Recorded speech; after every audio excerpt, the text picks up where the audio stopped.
You're watching The Penny Hardaway Show, presented by Cook's Pest Control. Still searching for answers, Penny Hardaway addresses some early season chemistry issues, and Jaden Hardaway gives us a tour of the basketball facility. That's coming up tonight on The Penny Hardaway Show.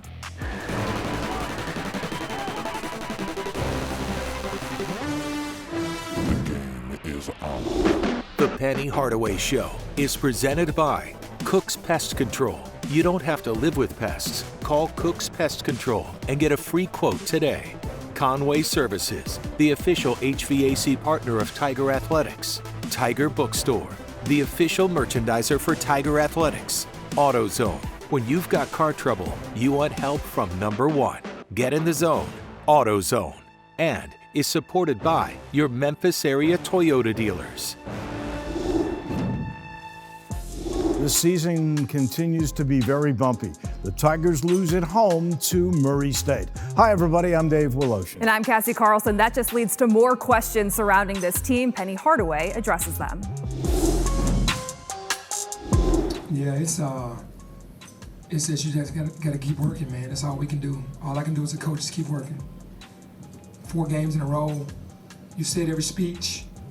You said everything that needed to be said. I just have to keep pushing. As the leader, I have to keep pushing us in the right direction. And it just seemed like we were playing so tight right now. That's the biggest thing for me. We're not having fun. We're playing so tight, and it's like the pressure of the world is on us. And I keep telling these guys to have fun, but it's like we can't get out of our own way. Coach, in basketball seasons, there's always adversity. Looks like you have hit some adversity. You yourself have said chemistry, old guys, new guys. How's that working out? Yeah, we're trying to get to the bottom of it.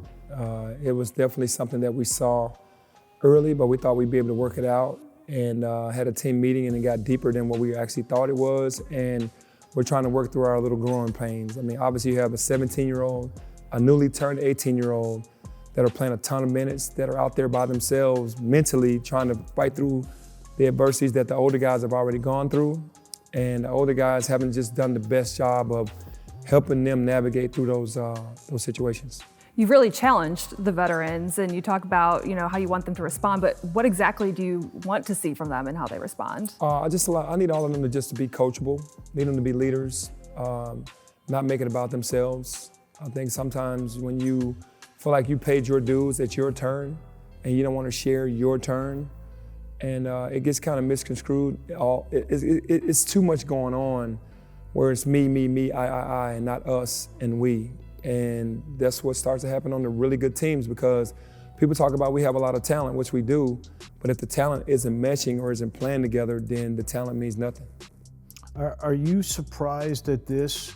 And is this sort of the result of getting the best athletes coming in with a bunch of guys who were really good, but now they look and they see, well, wait a second, why all this attention for these two guys?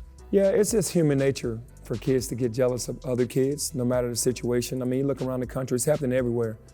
It's just hitting us the hardest because we have such young kids. And Imani and Jalen weren't here in the summer. They came very late, and they needed to be brought up to speed, not only by the staff, but by the teammates. And that just hadn't happened, and they're struggling to understand what's really happening and what's going on. And to me, it's just the human nature of the guys that have been here that really wanted to be about themselves and not about the team. So how do you get those freshmen, too, to stay on this course? Well, we're doing extra film work with the freshmen. We're talking to them. We're motivating them. And we're trying to hold them accountable at the same time to get their work done off the court, on the court, and understand what's going on. But it's really, if you have to rely on freshmen to get you wins on the road in hostile environments with the team that we had coming back, then you're going to be in trouble. We are in a new era, and it's the NIL era. And there are some people who might have come in and done really well, others might not have. How do coaches now deal with this new problem?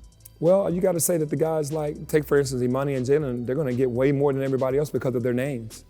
But, with some deals, we've gotten there's been team deals, like with the jerseys at the bookstore, where everybody's kind of involved, and whatever you can get on your own, then that's on you. But sometimes that breeds jealousy. I mean, it does. Does social media play a part in that too? Yeah, well, when you see Jalen and Imani on everything, magazines, talking about it on ESPN, and you feel like you're a better player. And sometimes that could bother you. It sure could. As a coach, these are all new problems. Did you expect like any of this when you took this job 4 years ago? Did you foresee these kinds of problems that you would have with team chemistry? When you were a player, I think everybody got along pretty well. The biggest issue was Treadwell guys were taking on East guys. Right. It's a whole different thing now. Yeah, it's totally different right now. I did see some of this coming, but this year has been the worst it's ever been. Like the worst it's ever been. I didn't foresee this year being that because I thought that the guys would welcome Jalen and Imani and say, okay, they're young guys and treat them like little brothers and say, hey, this is what we need you to do. I didn't think that it would turn into a competition amongst ourselves in our locker rooms this quickly and this early, and it got so damaging that we lost games that we should have won. Another thing you've addressed is your offense. You went back to some of the stuff you were doing at the end of last year where you found all of that success that led you to the NIT championship. Why did you go back to that, and why did it take a couple games to realize it was time to go back? Well, it was us trying to open up the offense for getting Jalen, getting Imani, giving the other guys more freedom to be able to go out there and play. I'm a player's coach, so we're going to go, okay, we're going to put you in these positions for you to go out there and flourish. But that turned into one-on-one ball and not creating situations for your teammates. So I brought the structure back of running where you got to move the ball, move yourself, screen for one another, really look for one another, and there's not a lot of one-on-one opportunities out there doing that. And it's unfortunate that, we gave a lot of freedom and then the guys kind of abused that, turning the ball over and then taking bad shots, and now we're trying to reel all of that back in. It's crazy because it really worked against Georgia. I mean, after the first 4 or 5 minutes of the game, you had under double-digit turnovers. It was really terrific. Kind of reverted back in the Ole Miss game. How do you get total control and that discipline for this team again? Yeah, the first 10 minutes of the game at Ole Miss, we had 0 turnovers. And then all of a sudden, that was too good for our team, and everybody wanted to go one-on-one. They started rejecting the screens, which is one of our bad habits that we say don't do. We stop passing the ball to a teammate that's open and start taking tough shots. And then trying to dribble through 2 or 3 people, you're always going to turn the ball over. We had 8 turnovers in the last 10 minutes of that half, and that's just unfortunate. But you talk about it in practice, you show it on film, but you can't take it out of guys when they get on the court if their mindset isn't on what the team needs to be done. After a tough stretch, the Tigers only had 1 game this week. Let's check out the highlights from Murray State. Penny Hardaway changing up the starting lineup just as he said he would, putting in Tyler Harris, who gets his first start of the season. The U of M starts out running. Imani Bates on the break to Jalen Duren for the jam for the Tigers' first points of the night. Freshman Josh Minot gets an early appearance and banks in a 3 out front. He recognizes the luck. Tigers take the lead when Malcolm Dandridge finds Lester Quinones for a wing 3. 14-13, Lester finishes with 9.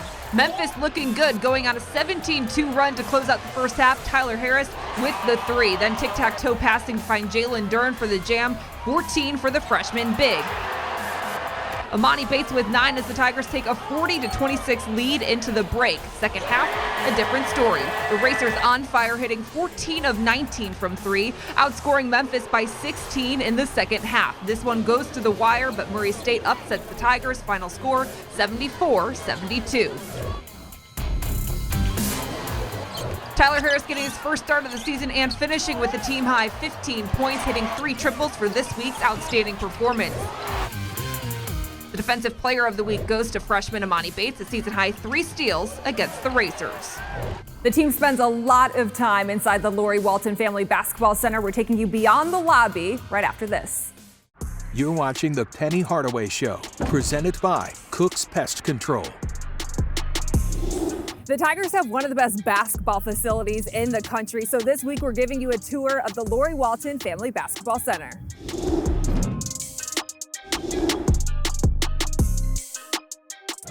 Joined now by Jaden Hardaway, who's giving us a tour of the basketball facility. Jaden, we're in the lobby. You see numbers, you see former players. What stands out when you walk into this building here? First, just from being on last year's team, this NIT banner right here, just bringing a championship back to the city. And then the last season off on a strong note, something to build off of going into this season. Yeah, take me back to that moment when you guys won. What's the feeling when a season ends in a championship? Oh, it was a special feeling, we had our ups and downs during last season, but to end it off on a strong note And ending off in the stretch of wins that we ended it off, you know, it was super special. How much history are you aware of that's gone through Memphis? I'm aware of a lot of history, you know, like you have some of the Memphis greats on these walls, you know, Larry Finch, Keith Lee, Penny Hardaway, my dad, and then Elliot Perry. You know, I get to wear, you know, history because, you know, my dad let me, you know, wear his number. So that's really big time. It's really special to me. How much pride do you take in that? I take a lot of pride in it. Pride or pressure? Nah, more pride. We're now in the team locker room and you look around and it's a pretty modern design and in this semicircle format. Why is that important? So the semicircle design, you know, my dad's always said is like the Miami Heat locker room design when he was there. So, you know, in any angle in the locker room, you know, guys can talk to each other and it's just like brings a more family atmosphere. All right, Jaden, what's in your locker? You know, my playing shoes and my practice shoes in my locker. And, you know, I guess y'all could say I'm a little bit of a sneakerhead. So I'm gonna show y'all some of these flavors I got in here. You know, just some low top Kyries, you know, icy white KDs right here. Got some on the other side too. You know, and these colorful Kyries. Who is the best collection of shoes, player-wise? Probably me. Oh yeah? Yeah. No one else competes? No, a couple guys, actually, majority of our guys have, you know, really nice shoes. Now we're in the film room. How much time are you guys spending in here every week? Oh, we spend a lot of time here every week. We come here for about 30 minutes to an hour before practice, every practice. You know, we'll watch the film right here, see what we can improve on, see what we did good, you know, and the coaches will just help us through all of that. And then if we play a team, you know, we'll like go through our game plan for that team, you know, watch some film on them, you know, just do our preparation. Now in the practice gym and you look around and there's so much signage, what does it mean to you? Extra motivation, you know, for us to put something else on these walls. You know, I mean, the newest thing being our NIT championship, we're trying to build off that, you know, trying to make it to the NCAA tournament, you know, get an NCAA championship. So that's just, you know, we just always thinking about that next step. How many hours are you guys practicing a day here? Okay, so a normal schedule for me would be like, if we had practice at 3:30, I'll probably get here around like 2 to 2:15, warm up my body, come out here, you know, put up some shots before we go in the film room, but then practice will start around 3:30. We'll probably practice from like 3:30 to 6-ish, and then I usually like do a little skill workout after practice. So, you know, a lot of time put in a week in this gym, but it's all to get better at the end of the day. So pretty much from 2 o'clock till when the sun goes down, you're in this gym? Basically, yeah. Now we're in the training room and you guys have some cool technology in that room specifically. What's this underwater treadmill? Yeah, so in the hydrotherapy room, we have an underwater treadmill where like guys with like knees or ankle injuries can still stay in shape, you know, just getting some extra conditioning in. Now we're in the weight room, and is there a set workout for every guy, or how does that work? We'll come in here, you know, warm up a little bit, and then Coach Rob will have our like individual sheets of like workouts. Music, big part of working out, right? Really big part. What are you blasting you know? in here? Who controls the aux? So we'll put Coach Rob on the aux, and you know, he'll put on that NBA YoungBoy or Lil Baby, you know, just to get us, you know, get us turned up for weights. What's your favorite jersey combo? My favorite jerseys that we've worn here were the white and the blue, the Memphis State ones that we wore in the NIT tournament last year. You also got some shoes on display, some of your dad's shoes. Which are your favorite? No, I can't really choose, you know. I like all of them, you know. I rock anyone any day of the week. All right, so I'm not sure every basketball facility in the country has this, a game room just for you guys. It just helps with team camaraderie, you know, team bonding, you know, just something extra to compete at in this building. All right, pop a shot. Can I challenge you? Okay, multiplayer? Mm-hmm. You count it down. Me? Yeah. All right, 3, 2, 1. I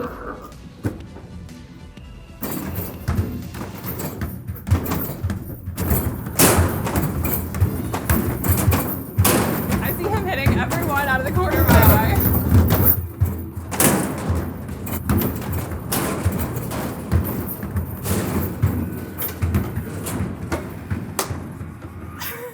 Don't show it. Don't show it. I thought I was doing really good at the beginning, then it started moving. Well, my score went away. I had 34. I was trying to get that high score and I couldn't. Dang. 82.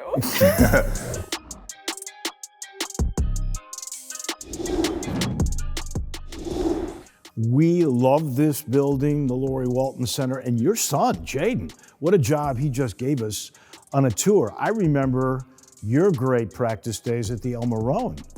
Oh man, what a big difference. But we treated the El Marone Center field house like we treated this building though. It was our place, it was our palace, and we had fun. But obviously, you know, this building is phenomenal. You know, the Lori Walton facility, family facility, it has everything. It's a basketball player's dream. It's 24-hour access.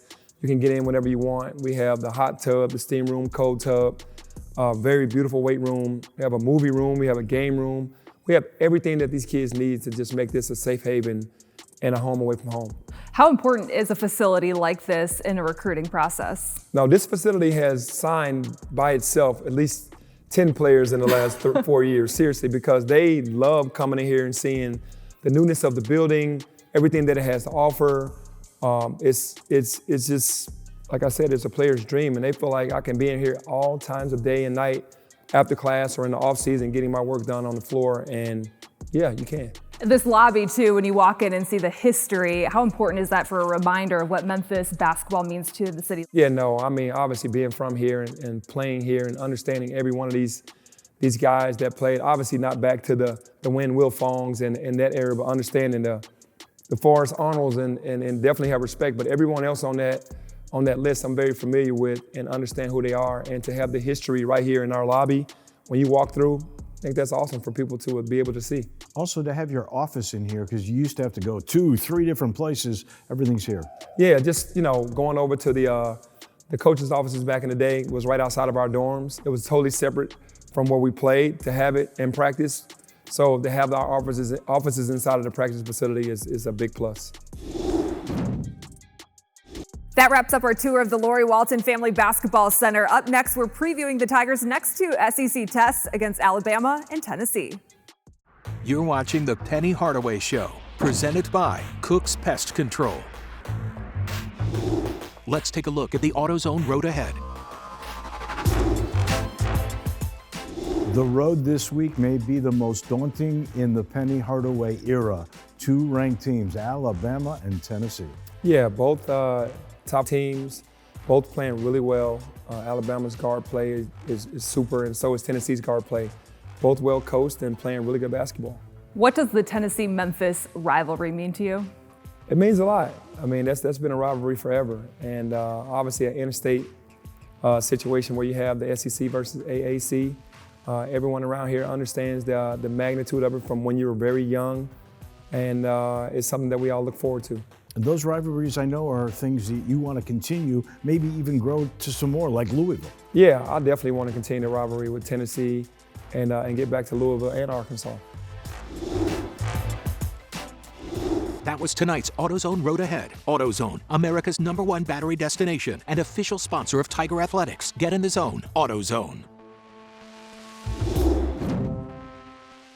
Let's consider this juncture in the schedule a real opportunity. Don't go anywhere. We put a bow on this edition of the Penny Hardaway Show in just a minute.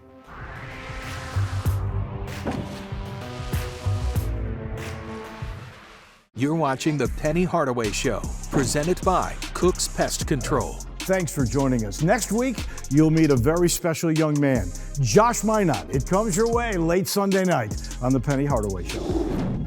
The Penny Hardaway Show is presented by Cook's Pest Control. You don't have to live with pests. Call Cook's Pest Control and get a free quote today. Conway Services, the official HVAC partner of Tiger Athletics. Tiger Bookstore, the official merchandiser for Tiger Athletics. AutoZone, when you've got car trouble, you want help from #1. Get in the zone, AutoZone. And is supported by your Memphis area Toyota dealers. The preceding has been a Learfield presentation of the University of Memphis Sports Network. This copyrighted telecast is an exclusive presentation of Learfield under the broadcasting rights granted by the University of Memphis. Reuse of this presentation is prohibited without the expressed written consent of the University of Memphis and Learfield.